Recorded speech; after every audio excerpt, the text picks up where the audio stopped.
நம் மதிப்பு நமக்கு தெரியுமா? ஹாய், வணக்கம்.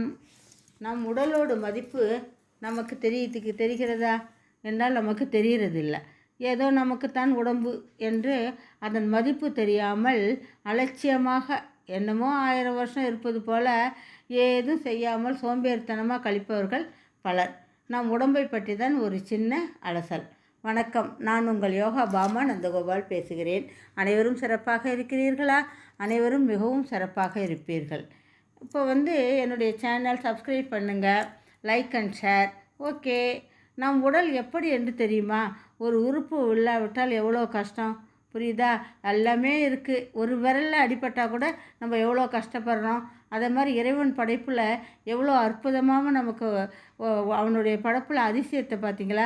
நம் உடம்பு எவ்வளோ கோடி கொடுத்தாலும் நம்மளால் இவ்வளோ திறமையாக அமைக்க முடியுமா? முடியாது. உடம்பு அவ்வளோ ஒரு இறைவனுடைய படைப்பு ஆச்சரியப்படும்படியாக இருக்கிறது.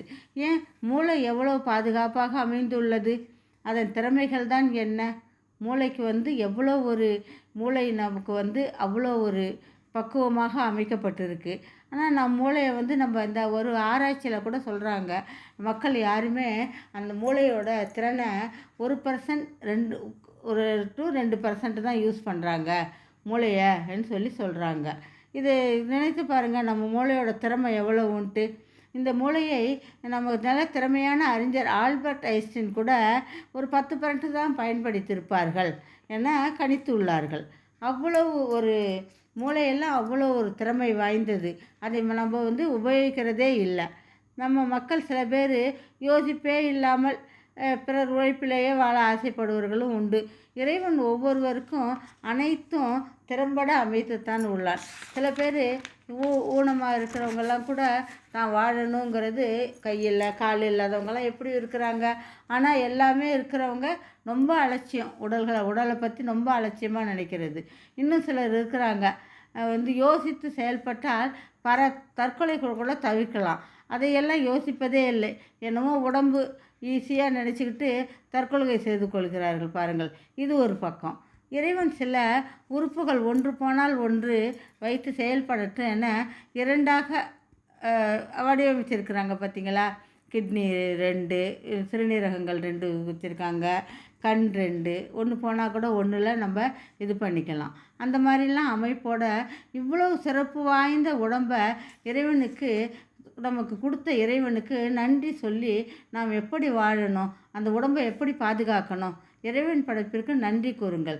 அவ்வளோ ஒரு பொக்கிஷமாக உடம்பை வச்சுக்கணும்.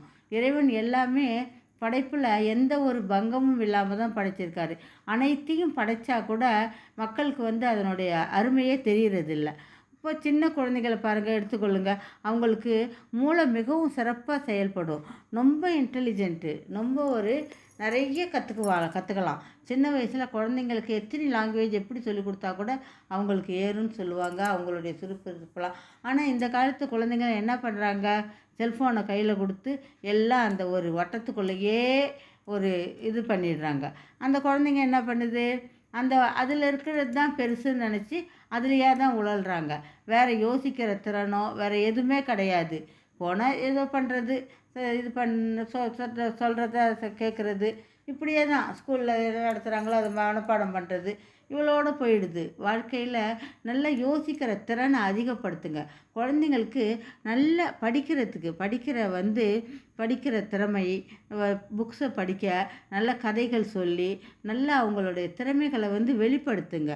குழந்தைகள் நல்ல சிற்பிகளாகவோ அறிஞர்களாகவோ விஞ்ஞானிகளாகவோ நல்லா உருவாக்கலாம். அவங்களுக்கு அவ்வளோ திறமைகள் இருக்குது. மூளை திறன் சிறப்பாக இயங்கும். இதெல்லாம் குழந்தைங்களுக்கு நம்ம தான் பழக்கணும். நிறைய படித்து நிறைய சிந்தனை திறனை அதிகப்படுத்தி நினைவாற்றல் பெருக்கணுன்னா குழந்தைகள் நல்ல அழகான சிற்பிகளாக மாறுவாங்க. புரிகிறதா? நன்றி, வணக்கம்.